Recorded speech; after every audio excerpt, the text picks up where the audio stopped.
Hi guys, welcome back. I hope you are doing well.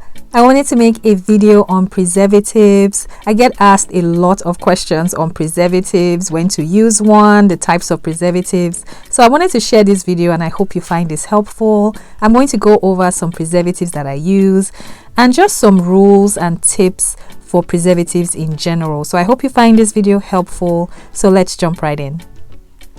And if you are new and this is the first time you're watching any of my videos, you are welcome. My name is Esther and I make DIY natural hair and skincare videos, and I have a bunch of other helpful videos that you would also enjoy watching. There are so many preservatives and it can get overwhelming trying to choose a preservative. And the key to choosing a preservative, I would say, is choosing one that's paraben free and also formaldehyde free. There are several options of preservatives that meet this criteria, and you also want to understand why you're using the preservative in your skincare product.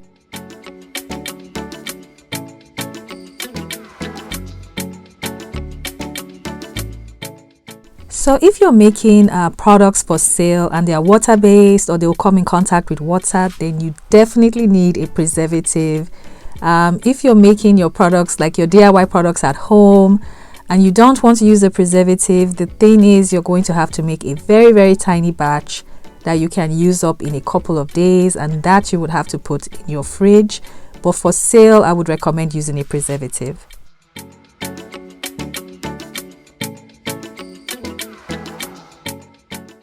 The first preservative I love to use is Lucidal SF Complete, and then the second one I also use is Optifen, and then I always use Liquid Gemo Plus for my DIY products at home. So once again, please do your research. There's a lot of information out there. So starting with Liquid Gemo Plus. Liquid Gemo Plus, the benefit of this preservative is it's so easy to access. You can find it everywhere, really. I purchased mine from Lotion Crafter and I will leave the link in the description box.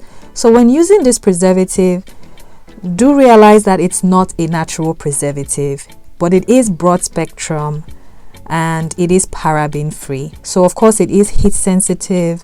You want to pay attention to the usage rates.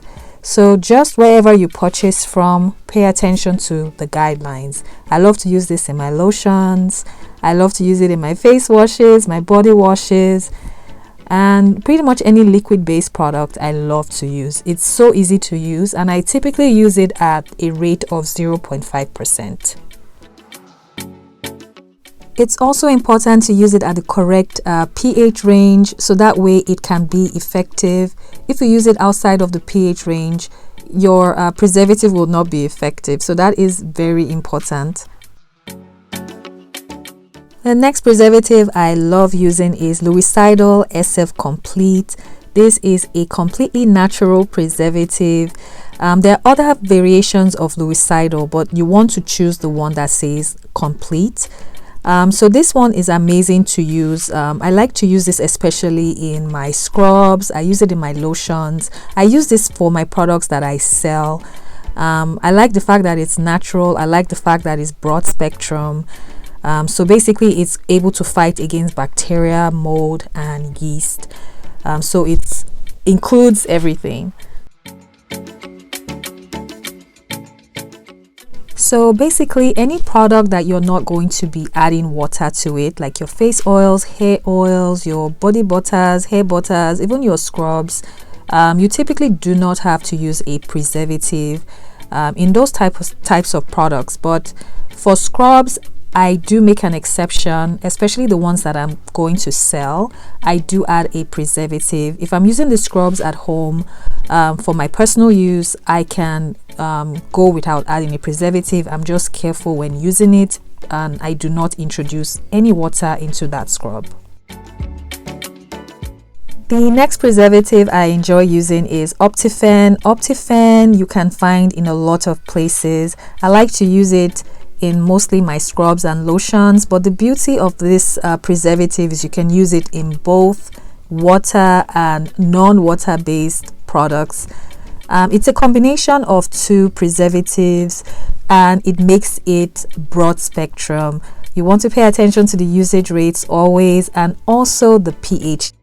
So this preservative goes up to 8, and it's really important to pay attention to the pH range, because if you use it outside of that range, it's not going to be effective. So I love to use this in my scrubs, my lotions, my creams, but really you can use it for all your products, your face washes, body washes, shampoos.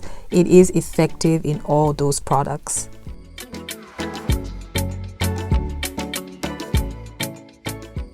So what preservative should you buy? That really depends on you. I know for me personally, I like to use Luicidal SF Complete and Optifen for my products that I sell. And then for my DIYs at home, I use Liquid Gemo Plus. But it really depends on you, and I hope this video helped in some way. I hope you found it useful. Please reach out to me in the comments with your questions, and you can also email me, and I'll do my best to answer your questions. And please don't forget to hit the subscribe button and also turn on your notifications, so that way you don't miss any new videos that I upload. And please like this video, because that really helps me out. And until the next video, be well and take care. Bye bye.